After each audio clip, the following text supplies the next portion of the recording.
সিজেপিকে আমার কোনো সমর্থন নেই। সিজেপির প্রোটেস্টটা তখন অবধি ঠিক ছিল যখন অবধি স্টুডেন্টরা এই জিনিসটা নিটের জন্যই আন্দোলনটা করছিল, যখন এটা নিতাকে পাতি সীতাকে পাতি আল্লাহ কা নাম রেহেগা 370 আজাদি এইসব জায়গায় চলে যায় না, তখন আর জিনিসটা সেম একই থাকে না। আর আমি কেন সিজেপিকে সাপোর্ট করি না তার একটা কথা তোমাদের বলি। I am not the type of person কি আমাকে তুমি বলবে আমি ম্যানুপুলেট হয়ে যাব, আমি সেরকম মানুষ না। আমাকে ম্যানুপুলেট করা খুব ডিফিকাল্ট। আমি যদি যতক্ষণ না কোনো জিনিস বুঝবো আমি সে জায়গায় আমার মন্তব্য রাখবো না বা আমি ম্যানুপুলেট হবও না।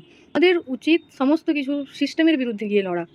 আমাদের কোনো সরকার বা দেশের বিরুদ্ধে লড়াই না লড়ে সিস্টেমটাকে চেঞ্জ করা দরকার। আমি তো সামান্য একটা পশ্চিমবঙ্গের বাসিন্দা, আমাদের ভাই সয়ে গেছে। আমরা 15 বছর অনেক সহ্য করেছি। 15 বছরে এখানে চাকরি চুরি, চাল চুরি, গম চুরি সমস্ত কিছু দেখে নিয়েছি।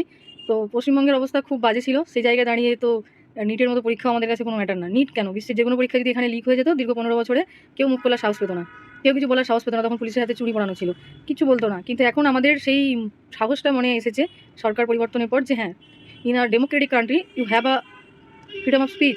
তোমার বাক স্বাধীনতা রয়েছে, তুমি বলো, তুমি তোমার আওয়াজ তোলো।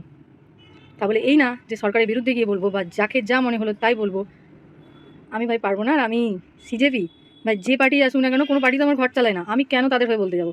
আমার বলার দরকার নেই। আর কোনো একটা স্টুডেন্ট প্রোটেস্টকে পলিটিক্যাল রং দিয়ে সেটাকে মানে জাস্ট কী হলো ঘটনাটা, দীপকে একটা পেজ বানালো, সেই দীপকের কাঁধে বন্দুক রেখে সমস্ত পলিটিক্যাল পার্টিরা তাদের গেম খেলে গেল। আমি ভাই এই জিনিসে নেই। আর সিজেপিকে আমার কোনো সমর্থন নেই। স্টুডেন্টদেরকে অলওয়েজ সমর্থন করি, আগেও করে এসেছি, এখনও করবো, কারণ আমি একটা স্টুডেন্ট, তো আমি অলওয়েজ করবো।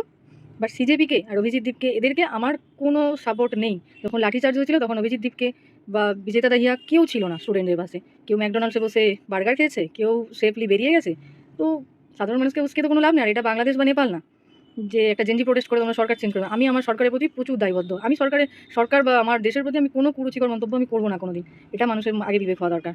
ভিডিওটা এফডি ছিল, কাউকে হার্ট করার বা কাউকে করার আমার উদ্দেশ্য ছিল না। এবং যদি কেউ ভিডিওর মাধ্যমে হার্ট হয়ে থাকো तो मैंने ऊपर एक फीडबैक फॉर्म रखा है, जो भी आपको लगा बुरा आप उस पर लिख देना और उस फॉर्म को फोल्ड करके फिर अपनी गांड में डाल देना।